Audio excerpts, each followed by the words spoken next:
नमस्कार दर्शक बंधु आपणकर जदि धनु राशि होइथाए तेबे एही भिडियोटी को निश्चित भावरे शेष पर्यंत देखंतु। आपणकर व्यस्त बहुल समय मध्यरु मात्र 10 मिनिट समय आपण निज पई दियंतु एवं भविष्यत विषय जानतु। काहेकि ना समस्त धनु राशि व्यक्ति विशेषकर जीवन एही पवित्र महाशिवरात्रि ठारू बदलिबाकु जाउछि। कारण ग्रह नक्षत्र चलन हेब बहुत बड़ परिवर्तन जहाद्वारा आपणक जीवन में चली बहु दुख कष्टर अंत हेबा पाई जाउछि एवं पुणी थरे एही महाशिवरात्रि ठारू आपणक जीवन में खुशी फेरिबाकु जाउछि। आपणक राशि रे एही महाशिवरात्रि दिन राजयोगर संयोग सृष्टि हेबाकु जाउछि। तीनोटी बड़ शुभ ग्रह आपणकर त्रिकोण को बा लक्ष्मी भाव को चलन करने को जाउछंती। शुक्र सूर्य मंगल जी आपणकर भाग्यर अधिपति लाभर अधिपति एवं धनर अधिपति अटंती समस्ते आपणकर तृतीय भाव को चलन करुछंती जहाद्वारा आपणक भाग्य गोटे बड़ परिवर्तन हेबाकु जाउछि। अनेक दिगरु अनेक गुड़िए लाभ प्राप्त हेबाकु जाउछि। समस्त सुख प्राप्ति हेबा पाई जाउछि। एही महाशिवरात्रि ठारू पुनर्बार आपणक जीवन रे खुशी फेरिबाकु जाउछि।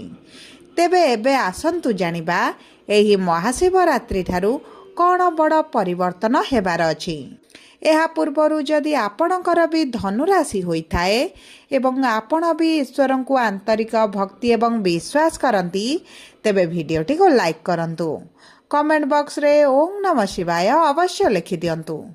ता सहित आम सह जोगाजोग करिबा पई भिडियोर मध्य भाग रे एक व्हाट्सएप नंबर टिए दिया जाइछि। जो नंबर साहाय्य आपण आम सह जोगाजोग करी निजर नूतन कुंडली प्रस्तुत करिपारिबे, कुंडली विश्लेषण कराई पारिबे किंबा आपणकर चाकरी विवाह व्यवसाय प्रेम संपर्क शिक्षा स्वास्थ्य को नहीं किछि समस्या रहिछि ताहार सहजरे एवं स्वल्प मूल्य रे समाधान करिपारिबे।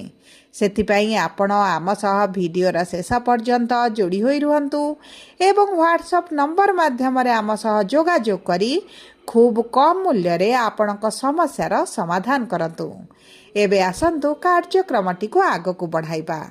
देखंतु आपणकर राशिर स्वामी हेउछंती देवगुरु बृहस्पति किंतु शुक्र बुध सूर्य मंगल आपणकर धनर भावरे लक्ष्मी भाव में शनि गृह रे थिबारु आपणकर स्वास्थ्य रे समस्या आपण देखुथिले। आपणक कर्म क्षेत्र रे मध्य समस्या देखा जाउथिला। आपणकर धनर समस्या मध्य बढ़ी जाइथिला एवं आपण ऋण आनिथिले किंतु ऋणटी को सुझी न पारी ऋणर भार आपणकर बढ़ी जाइछि। आपण जो कार्य रे हाथ देउथिले सेथिरे आपणको सफलता मिलु नथिला। मानसिक दुश्चिंता भितर आपण रहुथिले। परिवार मध्य शांति मध्य आपण अनुभव करू नथिले। शिक्षारे समस्या देखुथिले एवं चाकरी क्षेत्र रे बहुत अधिक समस्या आपणकर रहिथिला एवं वर्तमान मध्य रहिछि। ता सहित सबुठारु बड़ कथा हेउछि आपणकर संतान संततिक पई बहुत अधिक चिंतित रहुथिले। आपणक व्यवसाय रे पूर्व भली जे लाभ हेउथिला पूर्व भली जो व्यवसाय आपणकर चालुथिला सेही भली परिस्थिति एबे आपणकर रहि नाही। आपणक व्यापार वाणिज्य रे आपणको लॉस देखिबा पाई मिलुची एवं बहुत गुड़िए व्यापार वाणिज्य मध्य बंद करिबा अवस्था रे मध्य पहुँचलानी। ता सहित देखंतु आपणकर प्रेम जीवन हेउ बा दाम्पत्य जीवन हेउ छोट छोट कथा को नहीं समस्या बढ़ी असंतोष रहउछंती एवं आपणकर मानसिक दुश्चिंता सहित आपणक शारीरिक जंत्रणा मध्य बढ़ी जाइछि। तेबे एही भली जहा भी समस्या आपणक जीवन रे चालुथिला ताहा एबे दूर हेबाकु जाउछि। आपणक जीवन रे पुणी थरे खुशी फेरिबाकु जाउछि। किंतु सर्वप्रथम जानिबा आपणक धनु राशि रे तीनोटी नक्षत्र रहिछि। मूला धनु बा 19/9 पूर्व साढ़ा धनु 20/9 एवं उत्तर साढ़ा धनु 21/9 धनु राशि। एही तीनोटी नक्षत्र रे की प्रकार प्रभाव पड़िबो आसंतु विस्तृत भाव रे आलोचना करिबा। सर्वप्रथम हेउछि मूला धनु 19/9 ଆପଣଙ୍କର ନକ୍ଷତ୍ର ଅଧିପତି ହେଉଛନ୍ତି କେତୁ ଏବଂ କେତୁ ଆପଣଙ୍କର ଭାଗ୍ୟର ଗୃହରେ ବିରାଜମାନ କରିଛନ୍ତି। ଦେଖନ୍ତୁ ଆପଣଙ୍କର ଏହି ମହାଶିବରାତ୍ରି ପରଠାରୁ ଭାଗ୍ୟ ସାଥ ଦେବା ଆରମ୍ଭ କରିବ। ଆପଣ ଯଦି ଭାଗ୍ୟ ଭରସାରେ କୌଣସି କାର୍ଯ୍ୟ କରନ୍ତି ଆପଣଙ୍କୁ ସେଥିରେ ସଫଳତା ନିଶ୍ଚିତ ଭାବରେ ପ୍ରାପ୍ତ ହେବ। ଭାଗ୍ୟ ଆପଣଙ୍କ ଠାରୁ 2 ପାଦ ଆଗରେ ରହିବ ଏବଂ ତା ସହିତ ଆପଣ ଯଦି କିଛି ନୂତନ କାର୍ଯ୍ୟ ଆରମ୍ଭ କରିବା ପାଇଁ ଚାହୁଁଛନ୍ତି, ନୂତନ ବ୍ୟବସାୟ ହେଉ, ନୂତନ ଜବ୍ ହେଉ, ତେବେ ଏହିସବୁ କ୍ଷେତ୍ରରେ ଆପଣଙ୍କୁ ବହୁତ ଅଧିକ ସଫଳତା ପ୍ରାପ୍ତି ହେବ। କିମ୍ବା ଯଦି ଆପଣଙ୍କର ପାର୍ଟନରସିପ୍ରେ କିଛି କାର୍ଯ୍ୟ କରିବାର ଥିଲା ସେହି କ୍ଷେତ୍ରରେ ମଧ୍ୟ ଆପଣଙ୍କୁ ଶୁଭ ଫଳ ପ୍ରାପ୍ତି ହେବ। କିନ୍ତୁ ପୂର୍ବରୁ ଯଦି ଆପଣ ପାର୍ଟନରସିପ୍ ବ୍ୟବସାୟ କରୁଛନ୍ତି କିମ୍ବା ଆପଣଙ୍କର ସେଥିରେ କିଛି ଲାଭ ହେଉନାହିଁ, ବ୍ୟବସାୟ ଆପଣଙ୍କର ଏତେ ଭଲ ପରିସ୍ଥିତିରେ ନାହିଁ କିମ୍ବା ଆପଣଙ୍କ ବ୍ୟବସାୟ ବନ୍ଧୁଙ୍କ ସହିତ ଆପଣଙ୍କ ସମ୍ପର୍କ ଏତେଟା ଭଲ ରହୁନାହିଁ, ଅସନ୍ତୋଷରେ ଅଛନ୍ତି, ତେବେ ଏହିସବୁ କ୍ଷେତ୍ରରେ ଆପଣ ନିଶ୍ଚିତ ଭାବରେ ପରିବର୍ତ୍ତନ ଦେଖିବେ।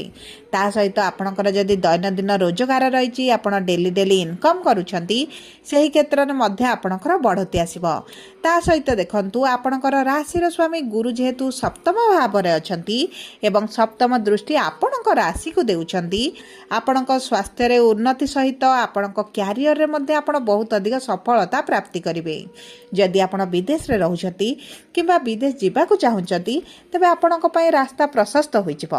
ଆପଣଙ୍କ ବିଦେଶରେ ଯଦି କିଛି ସମସ୍ୟା ଚାଲିଛି ତାହା ମଧ୍ୟ ଦୂର ହୋଇଯିବ ଏବଂ ତାହା ସହିତ ଯଦି ଆପଣ ବୈଦେଶିକ ମୁଦ୍ରା ରୋଜଗାର କରୁଛନ୍ତି ତେବେ ସେଥିରେ ଆପଣଙ୍କର ବଢ଼ତି ହେବ। କର୍ମକ୍ଷେତ୍ରରେ ମାନ ସମ୍ମାନ ବୃଦ୍ଧି ପାଇବ, କିନ୍ତୁ ଆପଣଙ୍କ ବାଣୀକୁ ଟିକେ ଆପଣଙ୍କୁ ନିୟନ୍ତ୍ରଣ କରିବାକୁ ପଡ଼ିବ। ବୁଝି ବିଚାରି ଯଦି ଆପଣ ବାଣୀକୁ ପ୍ରୟୋଗ କରନ୍ତି ତେବେ ଆପଣଙ୍କ ପାଇଁ ଶୁଭଦାୟକ ରହିବ। ସବୁଠାରୁ ବଡ଼ କଥା ହେଉଛି ଆପଣଙ୍କର ସନ୍ତାନକୁ ନେଇ ଚିନ୍ତିତ ରହିଥିଲେ ସେହିସବୁ କ୍ଷେତ୍ରରେ ଆପଣ ପରିବର୍ତ୍ତନ ଦେଖିବେ। ଆପଣଙ୍କୁ ସନ୍ତାନ ପ୍ରାପ୍ତିର ଶୁଭ ଖବର ମଧ୍ୟ ପ୍ରାପ୍ତ ହୋଇପାରେ। ତା ସହିତ ଆପଣଙ୍କର ଅର୍ଥକୁ ନେଇ ଯେଉଁ ସମସ୍ୟା ରହିଥିଲା, ଆପଣଙ୍କର ଖର୍ଚ୍ଚ ବଢ଼ି ଯାଇଥିଲା, ଆପଣଙ୍କର ଆୟ ଅପେକ୍ଷା ଯେଉଁ ବ୍ୟୟ ଅଧିକ ହେଉଛି ସେଥିରେ ଲାଗିବ ଆପଣଙ୍କର ରୋଗ, କିନ୍ତୁ ଆପଣଙ୍କର ଧୀରେ ଧୀରେ ପରିବର୍ତ୍ତନ ଆପଣ ଅନୁଭବ କରିବେ। ଏବେ ଆସନ୍ତୁ ଜାଣିବା ପୂର୍ବଷାଢ଼ା ଧନୁ ବା 20/9 ଧନୁ ରାଶିର ବ୍ୟକ୍ତିବିଶେଷଙ୍କର ଏହି ମହାଶିବରାତ୍ରି ପରଠାରୁ କେମିତି ରହିବ। ଦେଖନ୍ତୁ ଆପଣଙ୍କର ନକ୍ଷତ୍ର ଅଧିପତି ହେଉଛନ୍ତି ଶୁକ୍ର, ଯିଏ ଆପଣଙ୍କର ତୃତୀୟ ଗୃହକୁ ଗୋଚର କରିବେ, ମିତ୍ରଙ୍କ ରାଶିରେ ବିରାଜମାନ କରିବେ। ଯଦି ଆପଣଙ୍କର କିଛି ଟ୍ରାନ୍ସପୋର୍ଟ ରିଲେଟେଡ୍ କାର୍ଯ୍ୟ କରୁଛନ୍ତି, ଆପଣଙ୍କର ଇମ୍ପୋର୍ଟ ଏକ୍ସପୋର୍ଟ କାର୍ଯ୍ୟ କରୁଛନ୍ତି କିମ୍ବା ଯାତାୟାତ ସମ୍ବନ୍ଧିତ କିଛି କାର୍ଯ୍ୟ ରହିଛି, ଆପଣଙ୍କର ଗାଡ଼ି ମେସିନାରୀ କାର୍ଯ୍ୟ ରହିଛି କିମ୍ବା ଆପଣଙ୍କର ଛୋଟ ବିଜନେସ୍ ରହିଛି, ସେହିସବୁ କ୍ଷେତ୍ରରେ ତ ବହୁତ ଅଧିକ ସଫଳତା ଆପଣଙ୍କୁ ପ୍ରାପ୍ତ ହେବ। ତା ସହିତ ଯଦି ଆପଣ ଅନଲାଇନରେ କିଛି କାରବାର କରୁଛନ୍ତି, କଳାକାର ଅଛନ୍ତି କିମ୍ବା ଆପଣ ଅଭିନେତା ଅଛନ୍ତି, ତେବେ ଏହିସବୁ କ୍ଷେତ୍ର ଗୁଡ଼ିକରେ ଆପଣଙ୍କୁ ବହୁତ ଅଧିକ ସଫଳତା ପ୍ରାପ୍ତ ହେବ। ଆପଣଙ୍କର ଅନଲାଇନ୍ କାରବାରରେ ବଢ଼ତି ଆସିବ ଏବଂ ଦେଖନ୍ତୁ ଯେଉଁମାନେ ସଫ୍ଟୱେୟାର IT ଲାଇନରେ କିଛି କାର୍ଯ୍ୟ କରିବାକୁ ଚାହୁଁଛନ୍ତି କିମ୍ବା କାର୍ଯ୍ୟ କରୁଛନ୍ତି, ସେହିସବୁ କ୍ଷେତ୍ରରେ ତାଙ୍କୁ ବହୁତ ଅଧିକ ଶୁଭ ଫଳ ପ୍ରାପ୍ତ ହେବ। ଏବଂ ଆପଣଙ୍କ କର୍ମକ୍ଷେତ୍ରରେ ଆପଣ ଯଦି ପରିବର୍ତ୍ତନ ଚାହୁଁଛନ୍ତି, କର୍ମକ୍ଷେତ୍ରରେ ଆପଣଙ୍କର ନୂତନ ଭାବରେ ଜବ୍ ଚାହୁଁଛନ୍ତି, ଆପଣ ବ୍ୟବସାୟ କରିବା ପାଇଁ ଚାହୁଁଛନ୍ତି, ଜବ୍ ଛାଡ଼ିବା ପାଇଁ ଚାହୁଁଛନ୍ତି, ଜବ୍ରେ ପ୍ରମୋସନ୍, ସାଲାରୀ ଇନକ୍ରିମେଣ୍ଟ କିଛି ବି ଆପଣଙ୍କର ଯଦି ପରିବର୍ତ୍ତନର ଅପେକ୍ଷାରେ ରହିଛନ୍ତି, ତେବେ ଆପଣଙ୍କର ପରିବର୍ତ୍ତନ ହେବାର ବହୁତ ଅଧିକ ସୁଯୋଗ ଆସିବ, ସମ୍ଭାବନା ମଧ୍ୟ ରହିଛି। ଆପଣଙ୍କର ମାନ ସମ୍ମାନ ବୃଦ୍ଧି ହେବା ସହିତ ଆପଣଙ୍କ ସ୍ୱାସ୍ଥ୍ୟରେ ଆସିବ ବଡ଼ ପରିବର୍ତ୍ତନ। କିନ୍ତୁ ଯେହେତୁ ଆପଣଙ୍କର ଶନିଙ୍କର ଅଢ଼େଇ ଚାଲିଛି, ଆପଣଙ୍କ ବାଣୀକୁ ନିୟନ୍ତ୍ରଣ କରିବା ସହିତ ଆପଣ ବୁଝି ବିଚାରି ଯଦି କାର୍ଯ୍ୟଗୁଡ଼ିକୁ କରିବେ ବହୁତ ଅଧିକ ଶୁଭଦାୟକ ରହିବ। ବିଶେଷ ଭାବରେ ଆପଣଙ୍କ ଶିକ୍ଷା କ୍ଷେତ୍ରରେ ବହୁତ ଅଧିକ ଶୁଭ ଫଳ ପ୍ରାପ୍ତି କରିବେ। ଆପଣଙ୍କ ପ୍ରେମ ଜୀବନରେ ପୂର୍ବରୁ ଯଦି ସମସ୍ୟା ଚାଲିଛି, କିଛିଟା ଆପଣଙ୍କର ଦୂରତା ବଢ଼ିଯାଇଛି, ତେବେ ଏହିସବୁ ଦୂରତା ଆପଣଙ୍କର କମିଯିବ। ଆପଣଙ୍କ ପ୍ରେମ ସମ୍ପର୍କକୁ ବିବାହରେ ପରିଣତ କରିବା ପାଇଁ ଚାହୁଁଥିଲେ ବହୁତ ଭଲ ସମୟ ଆପଣଙ୍କ ପାଇଁ ରହିଛି। କିମ୍ବା ଆପଣଙ୍କର ଯଦି ବିବାହ ପ୍ରସ୍ତାବ ଆସୁନଥିଲା, ମନପସନ୍ଦର ବିବାହର ଯୋଗ ଆସୁନଥିଲା, ତେବେ ଆପଣଙ୍କର ବିବାହ ହୋଇଯିବାର ମଧ୍ୟ ସମ୍ଭାବନାଟି ବଢ଼ିଯାଉଛି। ଏବେ ଆସନ୍ତୁ ଜାଣିବା ଉତ୍ତରାଷାଢ଼ା ଧନୁରାଶିର ବ୍ୟକ୍ତିବିଶେଷଙ୍କର ଏହି ମହାଶିବରାତ୍ରି ପରଠାରୁ କିଭଳି ରହିବ। ଦେଖନ୍ତୁ ଆପଣଙ୍କର ନକ୍ଷତ୍ର ଅଧିପତି ହେଉଛନ୍ତି ସୂର୍ଯ୍ୟ, ଯିଏ ଆପଣଙ୍କର ତୃତୀୟ ଗୃହରେ ବିରାଜମାନ କରିବେ। ଦେଖନ୍ତୁ ଆପଣଙ୍କର ଯଦି ବିବାହ ପ୍ରସ୍ତାବ ଆସୁନଥିଲା, ବିବାହ ହୋଇପାରୁନି, ବୟସ ବଢ଼ିଲାଣି, ବିବାହରେ ବିଭିନ୍ନ ପ୍ରକାର ବାଧା ବିଘ୍ନ ସମସ୍ୟା ଦେଖୁଛନ୍ତି, ତେବେ ଏହିସବୁ ସମସ୍ୟା ଗୁଡ଼ିକ ଆପଣଙ୍କର ଦୂର ହୋଇଯିବ। ଆପଣଙ୍କର ବିବାହ ହୋଇପାରେ କିମ୍ବା ବୈବାହିକ ସମ୍ପର୍କରେ ଯଦି କିଛି ସମସ୍ୟା ଚାଲିଛି ସେଥିରେ ଆସିବ ପରିବର୍ତ୍ତନ। ଆପଣଙ୍କ ସାଥୀଙ୍କ ଜୀବନରେ ବଡ଼ ପରିବର୍ତ୍ତନ ଆସିବ। ଆପଣଙ୍କ ସାଥୀଙ୍କ କ୍ୟାରିୟରରେ ଗ୍ରୋଥ ଦେଖିବେ। ସ୍ୱାସ୍ଥ୍ୟରେ ଯଦି ସମସ୍ୟା ଆସୁଥିଲା ସେଥିରେ ମଧ୍ୟ ପରିବର୍ତ୍ତନ ଦେଖିବେ। କିମ୍ବା ଆପଣଙ୍କର ଯଦି साथी किसी पार्टनरशिप रे कार्य करुछंती किबा दैनंदिन रोजगार करुछंती तेबे सेही सब क्षेत्र रे तांको शुभ फल प्राप्ति हेबो। ता सहित देखंतु जदि आपण द्वितीय विवाह करबा पई चाहुछंती तेबे बहुत भल समय रहिछि। एवं देखंतु गुरुंकर शुभ दृष्टि जेहेतु आपणक राशि उपरे रहुछि आपणक कैरियर आपण उन्नति देखिबे। आपणकर शत्रु माने नाश जिबे एवं देखंतु आपणकर शत्रु मानक पई आपण जे समस्या रे पडुतिले आपणक पारिवारिक जीवन हेउ आपणक कर्म क्षेत्र हेउ सेही सब क्षेत्र रे आपणक शत्रु माने दूरता बनै पारंती। उच्च अधिकारी सहित संपर्क वृद्धि होई पारे एवं ताहा सहित बड़ बड़ लोकंक सहित आपणक चिन्हा परिचित बढ़िबो। किंबा आपण जदि सरकारी चाकरी पई चेष्टा करूछंती तेबे सरकारी चाकरी होई जिवार बहुत अधिक संभावनाटी मध्य रहिछि। एवं आपण जदि एवं आपणक शिक्षा क्षेत्र रे मध्य आपण बहुत अधिक सफलता प्राप्ति करिवे। आपणकर जदि क्लास प्रमोशन पई परीक्षा अछि किंबा जॉब पई किछटा परीक्षा रहिछि इंटरव्यू रहिछि तेबे एही सब क्षेत्र रे शुभ फल प्राप्ति हेबो। आपणक मनपसंदर कॉलेज रे एडमिशन मिलि पारे। एवं देखंतु एही समय रे जदि आपणकर शिक्षा संबंधित किछि बड़ निष्पत्ति नेबे आपणको शुभ फल प्राप्ति हेबो। आपणको संतान को नै जे आपण चिंतित रहउचंती सेही चिंता गुडिका आपणकर दूर होई जिवो।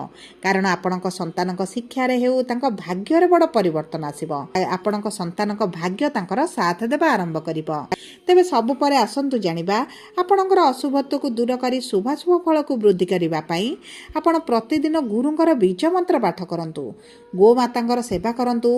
प्रातः समय सूर्य को जल अर्पण करंतु एवं चेष्टा करंतु बाम हाथ पापुली रे किछटा अत्तर लगाइबा पई एवं कुकुरं को खाद्य दियंतु।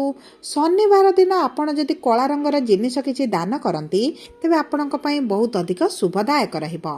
एवं हळदिया खेचड़ी जदि बनाई आपण गुरुवार दिन छोट बालिका माननकु भोजन दियंती तेबे मध्य आपणको शुभ फल प्राप्ति हेबो। जदि आपणकर धनु राशि होइता भिडियोटी किभଳି लागला कमेंट बॉक्स रे लिखि जणांतु।